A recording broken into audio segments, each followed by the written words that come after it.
I think you can't. It's hard to disagree with what Chairman Powell said. Well, there's no doubt. The key for us, however, is to make sure that what he's making is an economic decision and not a political decision in the year 2024 when presidential elections happen. So from my perspective, the most important consideration we should have should not be politics, and it should be economics. You look at our economy, inflation was up slightly more than expected last month. I would suggest that an interest rate cut is good for the American people. Millennials today cannot afford a home. Home ownership is struggling because it's been 40 years since it's been this expensive to own a home.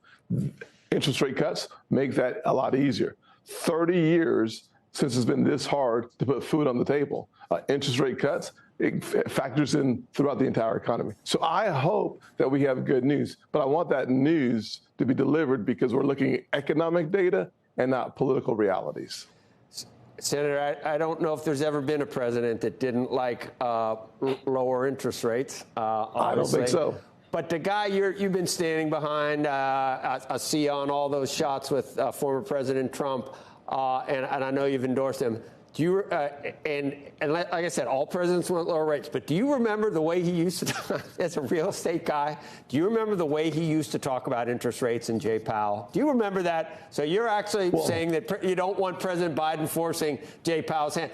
President Trump was all over poor Jay Powell constantly about do you remember that? It wasn't that long ago. I remember of course, I think you're right. Every president likes lower interest rates, but this president, the question is, does he deserve lower interest rates? Because lower interest rates are not for presidents. They're for the American people. They're for the strength of our economy. And so the question we should ask ourselves is in 2018, 2019, when inflation was at 2% and we had the lowest unemployment rates for African Americans, for Hispanics, for Asians, a 70-year low for women, was the economy strong? Absolutely. Could we sustain the low rates because we had low interest rates? I think the answer is yes.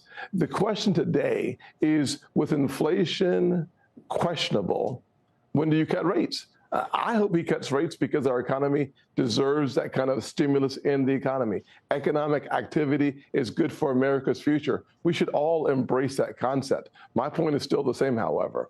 We want economic decisions, not political decisions, especially in a year of a presidential election. I'd also go a little further and say that this morning you'll hear us talk about the importance of inflation, regulation, and immigration and its impacts on our economy. We have to be clear. Immigration, illegal immigration, is having a disastrous impact on our economy.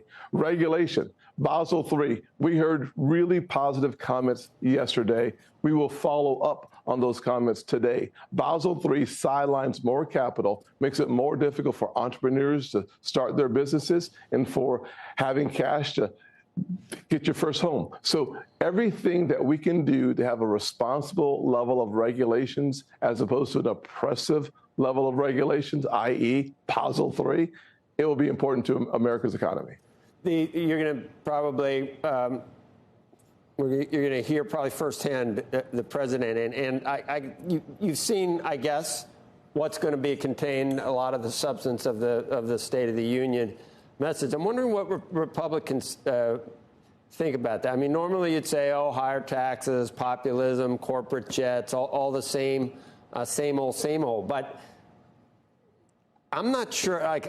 We were talking to someone from the Biden administration. That's like doubling down on a lot of policies that most Americans don't think have really helped them, according to some recent polls. So maybe they're playing right into Republicans' hands on this, Senator.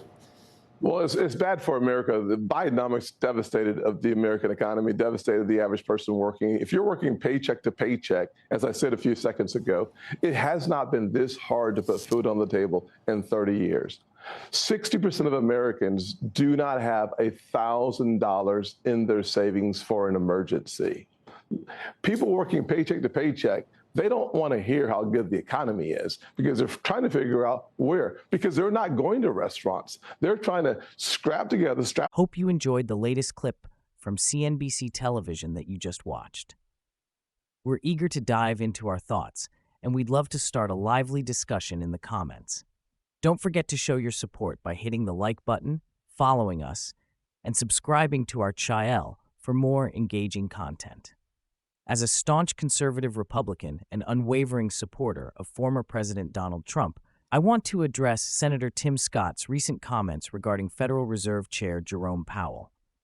Senator Scott vividly emphasizes the importance of basing economic decisions on data, not politics, especially as we approach the consequential year of 2024. His insights cut to the heart of an issue that has divided our nation for too long, the politicization of economic policy, and I stand firmly behind him. When examining the role of the Federal Reserve, it's crucial to strip away the political theater and focus on the technicalities that drive our economy. Inflation, which erodes the purchasing power of the average American household, was observed to have spiked last month. Senator Scott suggests that interest rate cuts could provide relief to millennials struggling to achieve homeownership, a dream that has become increasingly elusive due to a 40-year high in the cost of owning property. Further, the senator contends that easing interest rates could alleviate the burden on Americans who are facing the toughest time in 30 years putting food on the table. This highlights a broader understanding of how monetary policy impacts all aspects of economic life. The Fed's decisions cannot be a tool manipulated by transient political needs, but should instead be steadfastly purposed for economic stabilization and growth. Now, it's no secret that every president, including President Trump, has expressed preferences for lower interest rates.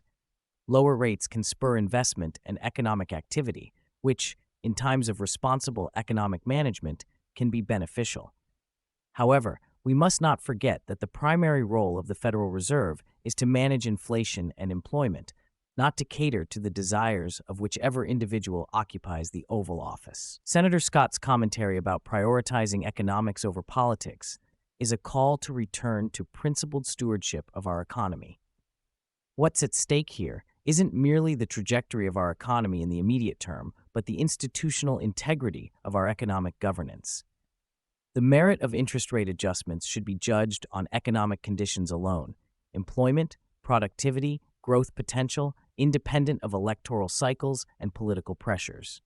As 2024 approaches, we must ensure that Chair Powell and the Federal Reserve retain the independence necessary to make decisions that are in the best interest of the American people, not predicated on political expediency. In closing, it is our collective responsibility to safeguard our economy from political tides. I join Senator Scott in his assertion that we must focus on the economic data, leaving political realities to the side when discussing monetary policy. Our future prosperity depends on a commitment to uphold the Federal Reserve's autonomy, ensuring that it remains a bulwark against the inflationary pressures that could jeopardize the well-being of our nation. Let's fortify our economy with sound policy, not political pageantry.